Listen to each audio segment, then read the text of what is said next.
Transition Awareness Breathing. Feeling grounded for both children and parents is essential for healthy living and learning. Join Eartha Powell on this series for tips and tools for creating a harmonious environment for learning. Transition Awareness Breathing will help you and your child find an individualized path to tackle change, promote lifelong learning, and discover new approaches to calmness. Welcome back to Transition Awareness Breathing Podcast. This is our final episode in this series with Rabbi Ephraim Barker. I hope you are enjoying and pulling some rich information out with the last two series. In our discussions with Rabbi Barker, he's touching on a lot of mystical and spiritual perspective.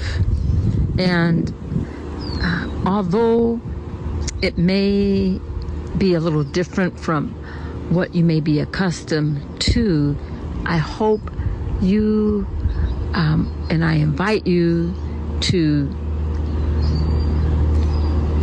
enjoy and pull out what is helpful for you.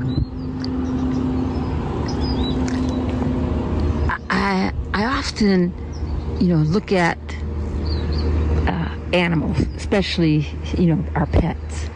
And have you noticed that if you're not feeling good or something is bothering you, do you notice that your pets react a little differently? They have a sense that something is stirring, something is not right, something is not settled. And it seems that they are very intuitive and very sensitive to a realm that we can't see, we can't hear. And I like to think of that realm as a means of communication. We're so used to things in communication, especially in our digital world. We're so used to seeing things and being accustomed through maybe like a habit of just relying on digital and media communications. It's almost part of our life. What Rabbi Barker is going to share with us in this final episode is a REM, and you'll hear him use different terminologies that may be different and sound kind of strange.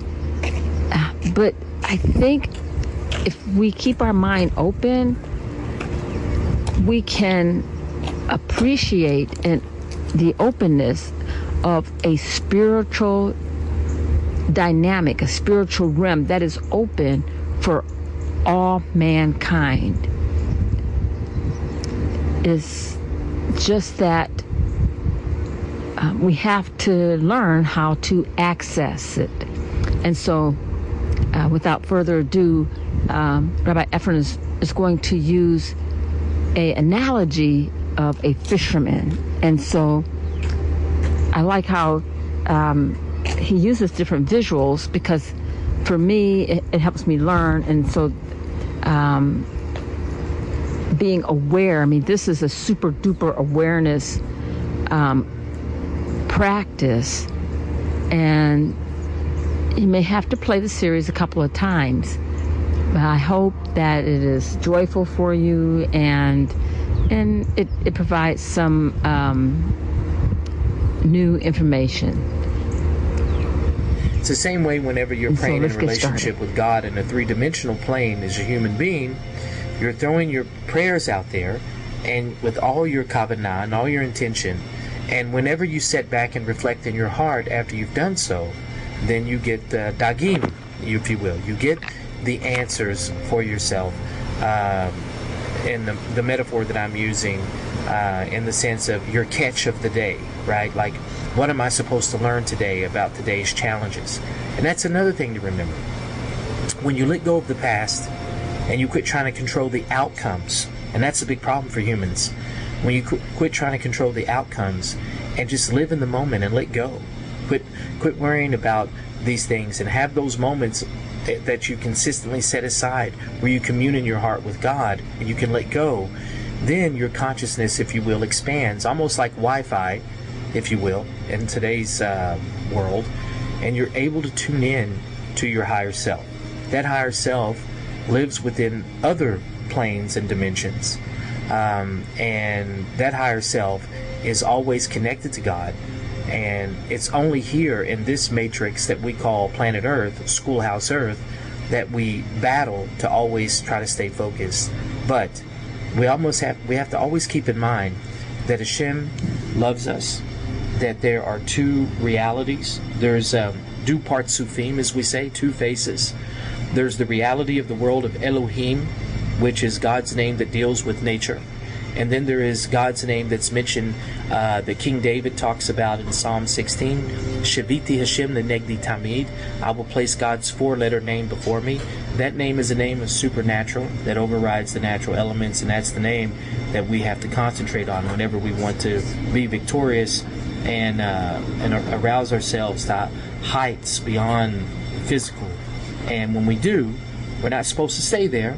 We're actually supposed to bring that energy and that what we call Kedusha, holiness, to this world and to make the world a better place. I hope that answers the question. And with conflicts, I think the most challenging part to keep in mind is what strengths we are building as we handle moving towards learning new technologies, interacting with different technologies, keeping it real, and we don't live in yesterday anymore.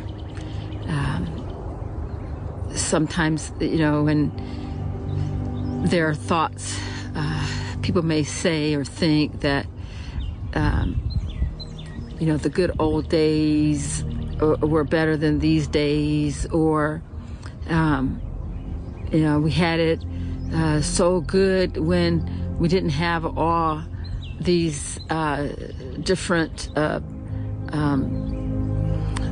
televisions and movies and whatever else. The problem with that kind of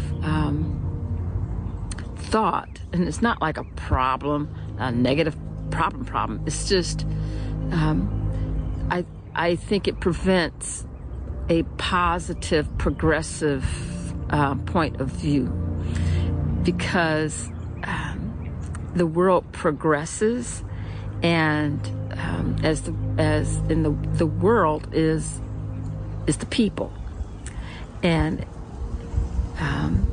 as people progress, the way things are being done progresses. Studies have shown that populations in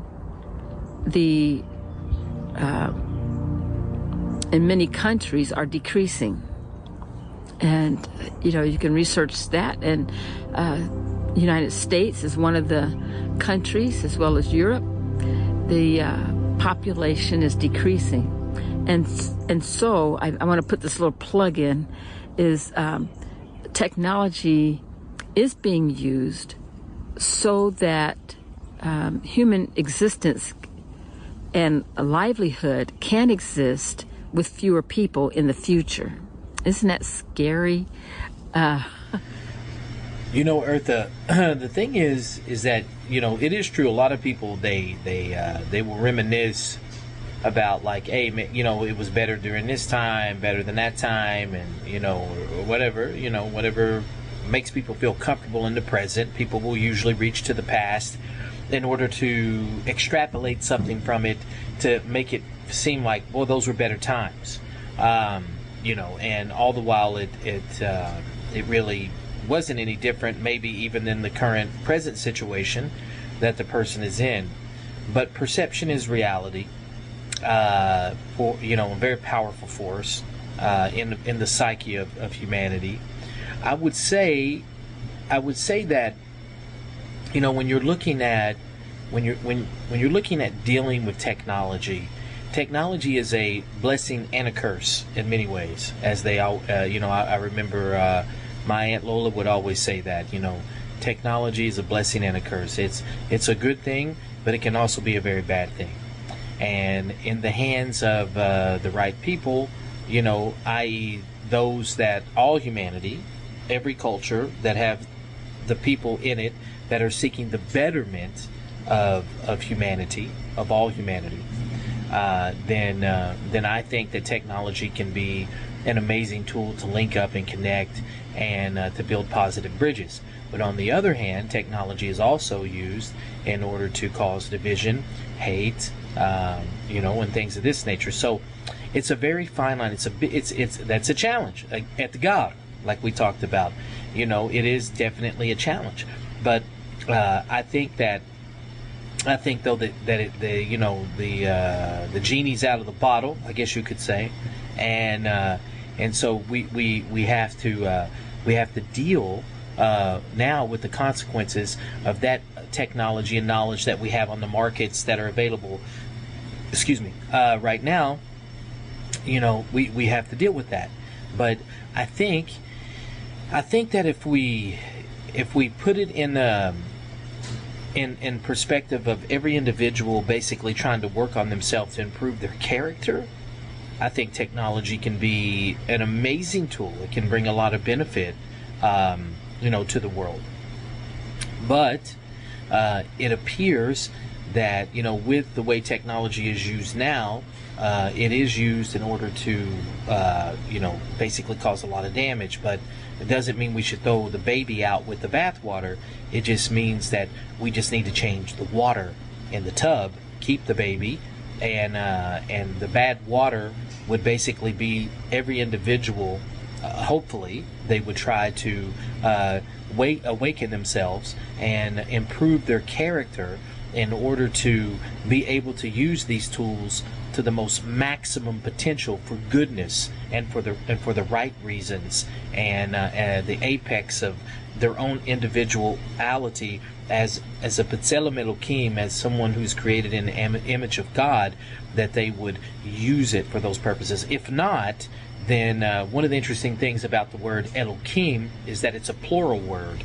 Our sages say even when Moses was, the Hashem was dictating to him to write the Torah, he came to that and says, I'm going to write Elohim, and people are going to think that there's multiple gods. And as Jews, we don't believe in multiple gods, right? When we say Shema Yisrael, Hashem Elokeinu, Hashem Echad, Hear, O Israel, the Lord your God, the Lord is one, right?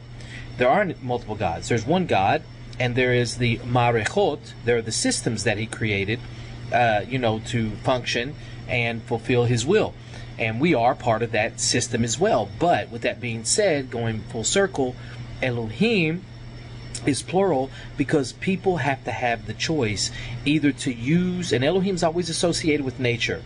And in our world, the computer and everything, it is still connected to this three-dimensional plane of nature. The materials, everything it's made out of, access, the everything flowing in the chips, all of that comes from this dimension. But when it's used properly, then the image of Elohim that's within us is elevated and it's holy, and we make nature holy. But within the system, we can make nature ugly too. So our nature, just like in a human being, it can be good or it can be bad. And so it's the same with technology. It just depends on which way we want to take it.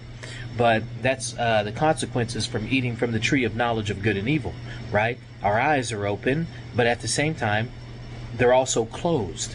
They were closed to the other worlds that surround us, that we are a part of every single day, and we affect through our speech and our actions.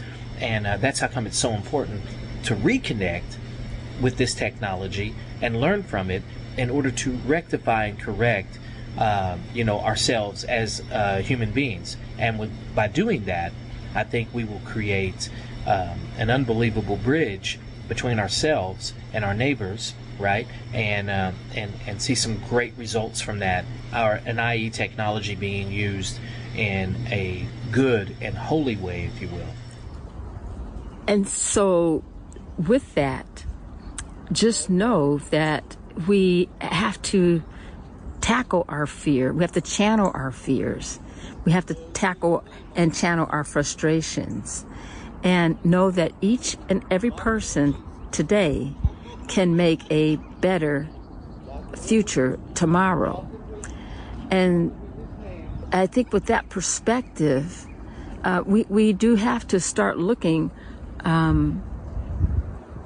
for solutions, looking for techniques that can help us through these advanced times. And so as much as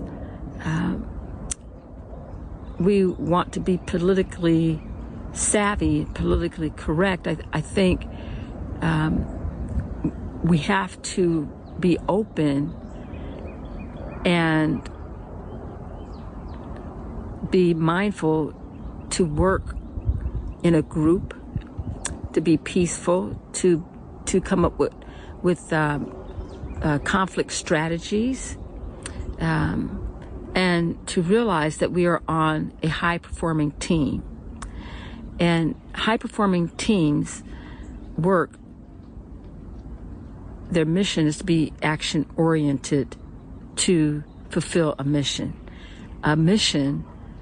to make the world or the company or the organization better with the people that is in the company. Highly functioning teams look at each strength of the team member and can, if it has a really good leader and good facilitators, they can bring that team, which each team member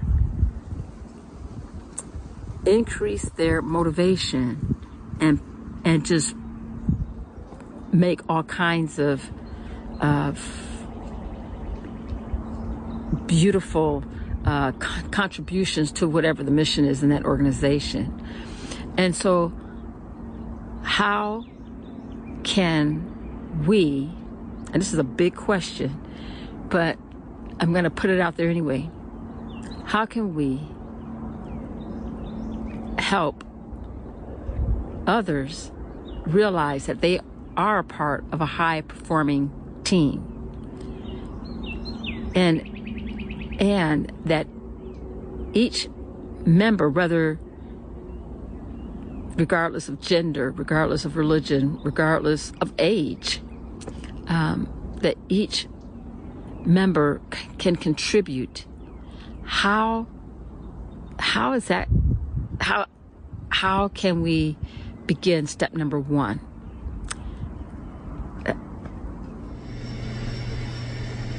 All right. So, Eartha, that's a very good question about, in the way you formulated the question about team and a high-functioning team, high-caliber team.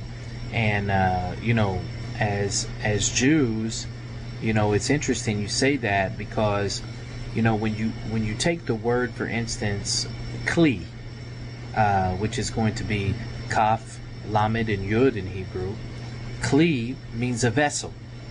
But also the Reshei Tevot of the word Cohen, Levaim, and Yisrael, when you take the first letters of those names, you get the word kli, you get the word vessel. So the Jewish people are a vessel, or a team, if you will. Unfortunately, throughout history, and our prophets recorded as well, and in the Gemara, the unity aspect has been lacking, unfortunately. Even now, as you know, we're marching toward the holiday of Shavuot, and we're counting the Omer. And the Omer is an opportunity to do reflection in order to correct your own personal kli, your vessel, if you will, and align it properly with Hashem, in order to, again, receive the Torah at Mount Sinai as if you are on the holiday of Shavuot. Because in Judaism, everything is cyclical. So we have an opportunity every time. We do holidays. We do, like right now, we have the Omer. Today is Yom Ha'atzmaut. Israeli Independence Day. There's an opportunity to have unity. There's an opportunity to say, hey, I'm on a team. I want to focus on the good. I want to be good. But understand, like we've already talked about previously in your questioning, when you begin and you decide consciously in order to seek the good, it doesn't mean in this dimension, oh, it's just easy, you're going to get it. No. Here you have to earn it. There's a great book called Sefer Yetzirah. When it describes the different, if you will, dimensions, I guess you could say, that the human soul is involved in, the one in this three-dimensional plane, according to Sefer Yetzirah, is the plane of the lev, the plane of the heart, right? And I know I've taught this before. When you look at the first letter in the Torah, it's the letter Bet, and the last letter is Lamed. So, which when you put them together, it spells the word lev, which means heart. So the heart is where we're supposed to rectify. But the heart, according to the book of Sefer Yetzirah, it's always at war, milchama, always fighting, right, to do the right thing. That's the way this dimension is set up here. Here you have to earn it. Here you have to learn to stand on your own 2 feet and to sanctify God's name. And so when you do that, you've contributed to the kli, or i.e., as Jews, you've done it. But now I want to be clear on something. I personally hold by the philosophy of the first chief Sephardic rabbi, Meir ben Uziel, right? The first chief Sephardic rabbi, who said very clearly that the Geulah, the redemption of the Jewish people, it's not a selfish redemption. We're not here to be ethnocentric and just think it's about us. Jews are servants of God, just like Moshe Rabbeinu, just like our forefathers. So we're here in order to reveal that, through our masim tovim, through our actions, through our clinging to God, through sitting back and waiting for Hashem to bring those in our life that need to come into our life, right, and put us where we need to be to have that impact. Whenever we're, metaphorically speaking, firing in all pistons, it's not about just us. It's about the redemption of the Jewish people. It's a redemption story of individuals and a redemption story of the world. It's not a selfish redemption. So that's number one. So, that I want to get out there to just make it clear that we have to understand that we're part of a collective. You're absolutely right. And being part of that collective means I have a responsibility to it. I can either elevate myself within the collective, right, and elevate it, or I can live in my base nature and degrade it. But at the same time, nature will correct it. Remember, we live in the world of Elohim, and Hashem knows how to correct when things get out of balance. Bezrat Hashem, I hope that, we will always seek within our individual communities, of course, first, and wherever we may go, in order to be the best representative that we can be. If you're a Jew, be the best representative as a Jew you can be. If you're a Christian, be the best Christian you can be. If you're a Muslim, be the best Muslim you can be. In other words, be a good human being. Bring out the goodness in the world through your actions and love for God. For us as Jews, it's the Torah, of Moshe Rabbeinu. For the Christian, of course, it's Jesus. And for the Muslim, it's the Quran and Muhammad. But and other people too, other religions, that whatever they're doing, it says, I'll leave you with this. It says in the book of Malachi, it says, from the rising of the sun to its setting, God's name is praised among the nations. So we learn from this that, according to Rashi, that even though someone may believe and worship God in a way not like we as Jews do, and it may be foreign worship, as long as they have sincerity in her. I'm not talking about like sacrificing human beings or something crazy like that, chas v'chalila, but doing the right thing and seeking the goodness and helping others. God answers all prayers of everyone. So we need to keep that in mind. We're all on the same human team, And we all need to do our part in order to bring the light of God and be a conduit for Hashem to reveal His presence in this world. Be sure and pick up a copy of Tab Mindfulness, Awareness and Coloring Activities in a Pandemic World. It's not just an ordinary coloring book. It features 23 illustrations to stimulate thought, relaxation, and creativity for anyone between the ages of 4 and 94. Increase your positive self-talk energy, unlock new creative paths, transform your time once or twice a week to create beautiful art while strengthening confidence, building positive self-talk, and sensitize self-awareness. Tab Mindfulness, Awareness and Coloring Activities in a Pandemic World. It's available now at Amazon.com.